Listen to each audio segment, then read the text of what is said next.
Hi, this is James Dator for CatScratchReader.com, your source for Carolina Panthers news and information. 4 games are already done in the 2012 NFL season, a quarter of the year.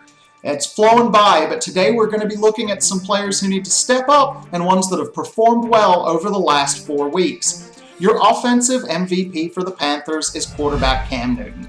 Has he thrown too many interceptions this year? Yes, he has, but he's still been very good. No sophomore slump here. He's on pace to throw for more yards than he did last year, and he's still incredibly dangerous with his legs. To pick anyone else would be doing an injustice to Cam. He's what makes this offense tick, and he's far and away the offensive MVP.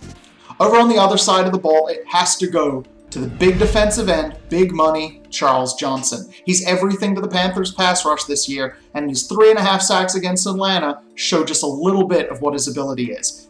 Finally, he got the stats to back up what he's been doing all year. He's been getting consistent pressure on the quarterback, being a nuisance to offensive tackles, and despite not having anyone really next to him at defensive tackle or at defensive end who can provide a reliable, consistent pass rush, he's still the best thing the Panthers have. Defensive MVP, absolutely.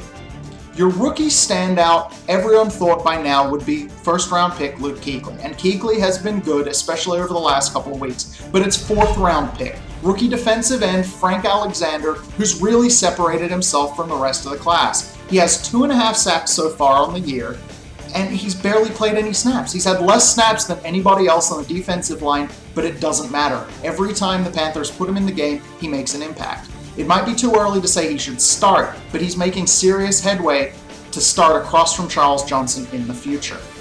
The unsung hero of the Panthers this year is undoubtedly tight end Greg Olsen. Olsen's on pace for over 1,000 yards receiving this year, and he's done so pretty quietly. He had an 89-yard game against the Atlanta Falcons, but other than that, you haven't really heard his name called a whole bunch. But Olsen's been incredibly effective. When Cam hasn't known where to go with the football, he goes to Olsen. When he needs someone in a desperate situation, he goes to Olsen. And Olsen's been there and he's performed. He's going to keep stepping up, he's going to keep putting up big numbers, and the possibility of a 1,000-yard tight end in Carolina, which once seemed like a dream, might not be so far away. The player who needs to step up the most is the defense's leader, John Beeson. I didn't think I'd have to say that 4 games in, but Beast has to step up. I know he's still dealing with lingering injuries, but the way he's performed, he's just not swarming to the ball we're used to seeing. He's not diagnosing plays as quickly. I hate to say it, but he's probably looked the weakest out of the linebackers the Panthers have. It's been uncharacteristic to see Beeson performing so poorly, and I think he'd own up to that too. That's the kind of player he is. But I think he can step up. I think he can turn this season around. Though there's a bye in the middle, over the next 4 weeks, the Carolina Panthers host the Seattle Seahawks and Dallas Cowboys and go away to the Chicago Bears and Washington Redskins. It's not as hard a 4-game stretch as they started the season, but we think the Panthers could get this to be 3-1 and turn their season around. Again, for more on the Carolina Panthers, please come visit us at CatScratchReader.com, your source for news and information.